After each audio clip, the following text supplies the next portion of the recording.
B.Ed admission 2026-27 संपूर्ण विद्यार्थी वाट बघत आहे की जो नवीन टाइम टेबल आहे हा कधीपर्यंत येणार। त्याचप्रमाणे कॅपराउंड 1 कॅपराउंड 2 चा जोही टाइम टेबल आहे किंवा फॉर्म फिलअपसाठीची डेट आहे ती कधी येणार, तर अजूनपर्यंत कोणताही टाइम टेबल साईटवर उपलब्ध झालेला नाही आहे। तर बघू शकता, साधारण जर विचार केला तर असं वाटत आहे आता की ही जी प्रोसेस आहे ही थोडी लांबणीवर जाऊ शकते। तुम्ही म्हणसाल सर कसं, तर बघा हे जे डॅशबोर्ड दिलेलं आहे यामध्ये संपूर्ण माहिती दिलेली आहे। बघा यामध्ये new registration application lock verified 56,123 विद्यार्थी व्हेरीफाय झालेले आहे। त्यानंतर बघा इथे अप्रूव्ह कॉलेज एकच लिस्ट आलेली आहे, त्यानंतर इथे इनटेक सुद्धा आलेल्या नाही आहे। या संपूर्ण अपडेट अजूनपर्यंत साईटवर अपलोड झालेल्या नाही आहे। याचा अर्थ कारण की किती कॉलेजेस अप्रूव्ह आहे टोटलमधून, किती इनटेक आहे म्हणजे टोटल ॲडमिशन किती जागा आहे याबद्दलची माहिती साईटवर उपलब्ध व्हायला पाहिजे होती। ती माहिती अजूनपर्यंत आलेली नाही आहे, कारण की यामध्ये इथे सुद्धा 0 होतं। हे काल चेक केलं तर इथे एक अप्रूव्ह कॉलेजचं ऑप्शन आलेलं आहे अशाबद्दल। आणि यामध्ये बघू शकता कॅपमध्ये किती इनटेक आहे म्हणजे किती विद्यार्थी म्हणजे किती जागा आहे याबद्दलची माहिती सुद्धा यामध्ये आलेली नाही आहे। तर ही माहिती अजूनपर्यंत अपडेट झालेली नाही आहे। याचा अर्थ असा आहे की अजूनसुद्धा बॅक साईडला काम सुरू आहे। लवकरात लवकर फॉर्म सुरू करायला पाहिजे, परंतु आता असं वाटत नाही आहे, कारण की जो टाइम टेबल आहे मेरिट लिस्ट लागली आहे, फायनल मेरिट लिस्ट लागली आहे, तर कॅपराउंडचे फॉर्म सुरू करणे तर आता हे मेन काम होते, परंतु यावरती कोणतीही अपडेट B.Ed डिपार्टमेंट यांनी दिलेली नाही आहे। याचा अर्थ ही जी प्रोसेस आहे थोडी म्हणजे लेट होऊ शकते आता असं वाटत आहे।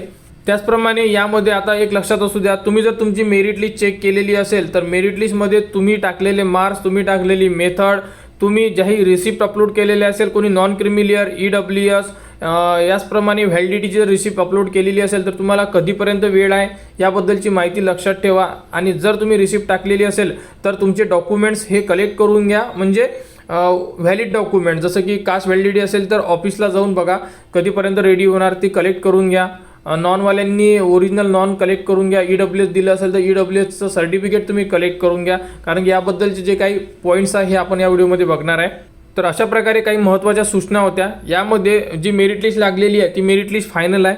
त्यानंतर आता तुमचा जोही कॅपराउंड 1 आहे हा फॉर्मसुद्धा सुरू करण्यात येणार आहे, परंतु त्याबद्दलचं टाइम टेबल आलेलं नाही आहे। आणि टाइम टेबल कधीही उपलब्ध केला जाऊ शकतो असं काही नाही आहे, आज उद्या परवा कोणत्याही वेळी टाइम टेबल उपलब्ध केला जाऊ शकतो, कारण की जवळपास संपूर्ण जी प्रोसेस आहे मेरिट लिस्ट फॉर्म भरण्याची, फॉर्म चेक करण्याची ही प्रोसेस संपलेली आहे त्यामुळे। आणि त्याचप्रमाणे काही विद्यार्थ्यांचे फॉर्म आहे जे व्हेरीफाय झालेले नसेल किंवा ते विद्यार्थी मेरिट लिस्टमध्ये नसेल तर त्या विद्यार्थ्यांना राऊंड 3 मध्ये चान्स देण्यात येणार आहे अशाबद्दल एका विद्यार्थ्याने कमेंट्स केलेली आहे की त्या विद्यार्थ्याचं नाव मेरिट लिस्टमध्ये नाही आहे आणि त्या विद्यार्थ्यांनी मेल केलेला होता B.Ed डिपार्टमेंटला। त्यांच्याकडून त्यांना उत्तर आलेलं आहे की तुम्ही आता 3ऱ्या राऊंडमध्ये तुमचा जो फॉर्म आहे हा एडिट करून लॉक करून संपूर्ण माहिती प्रॉपर करू शकता, म्हणून अशाबद्दल एक कमेंट्स आलेली होती। आणि त्याचप्रमाणे टोल फ्री नंबर आहे, तुम्ही फोन करून विचारू शकता। बघा तर उमेदवाराच्या नावासोबत नमूद केलेल्या कॅन्डिडेट टाईप आहे, शैक्षणिक पात्रता, कोणती रिझर्वेशन घेतलेले असेल तर या संदर्भात संपूर्ण जेही माहिती आहे ही तुम्हाला स्वतः कलेक्ट करून ठेवायची आहे, कारण की हे तुम्हाला महाविद्यालय मागणार आहे। त्यानंतर जेही तुम्ही क्वालिफिकेशन मार्क्स आहे तुमचे त्यामध्ये तुम्हाला डिग्री आणि सर्टिफिकेट याबद्दलची माहिती मागण्यात येणार आहे। त्याचप्रमाणे तुमची फायनल मेरिट लिस्टमध्ये जर तुमच्या मेरिट लिस्टमध्ये काही रिमार्क दिलेला असेल तर तो रिमार्क एकदा चेक करून घ्या तुम्ही। त्यानंतर बघू शकता ज्यांनीही डॉक्युमेंट्स दिलेले आहे ज्यामध्ये तुमचे रिसिप्ट लावलेले आहे तुम्ही, जसे की बघा इथे रिसिप्ट अपलोड केलेले असेल म्हणते, तर हे तुम्हाला 3rd राऊंडच्या ॲडमिशनची जेही अंतिम तारीख असणार आहे त्यापूर्वी जमा करावं लागणार आहे अशाबद्दलची माहिती दिलेली आहे। CVC म्हणजे व्हॅलिडिटी, EWS आणि नॉन क्रिमिलियर सर्टिफिकेट जी मूळ प्रत आहे म्हणजे ओरिजिनल सर्टिफिकेट आहे, मी आत्ता सांगितलं तुम्हाला ते तुम्हाला कलेक्ट करून घ्यायचं आहे। तर ज्यांनीही रिसिप्ट अपलोड केलेले असेल त्यांनी आपले डॉक्युमेंट्स कलेक्ट करून घ्या, ठीक आहे। त्यानंतर अशा प्रकारे तुम्हाला संपूर्ण माहिती दिलेली आहे। यामध्ये तुम्ही तुमचे जेही मार्क्स तुम्ही ॲड केलेले आहे ते मार्क्स एकदा तपासून घ्या, कारण की लास्ट इयरला जेही मार्क्स आहे तुमचे ते जर काही त्यामध्ये मिसमॅच असेल तर तुम्हाला प्रवेश हा नाकारला जाऊ शकतो। आमच्यासोबत असं झालेलं आहे, तर 2 मार्क्स कमी टाकण्यात आलेले होते एका विद्यार्थ्याचे, तर त्या विद्यार्थ्याला पहिला आणि दुसरा राऊंड हा ट्राय करता आला नाही, डायरेक्ट 3रा राऊंड ट्राय करता आला होता। त्यामुळे तुम्ही सुद्धा थोडं बघून घ्या संपूर्ण माहिती। आणि राहिला प्रश्न आता की पुढील प्रोसेस, तर नेहमीप्रमाणे आपल्याला वेट करणं आहे, कारण की B.Ed डिपार्टमेंट खूपच स्लोली काम करत आहे। वेट करा, ऑप्शन नाही आहे आपल्याकडे। आणि कस्टमर केअरला फोन लावल्यानंतरही सांगते की तुम्ही साईटवर व्हिजिट करत राहा, साईटवर व्हिजिट तर आपण रोज करून राहिलो, परंतु कोणतीही अपडेट नाही आहे, टाइम टेबलसुद्धा आलेला नाही आहे.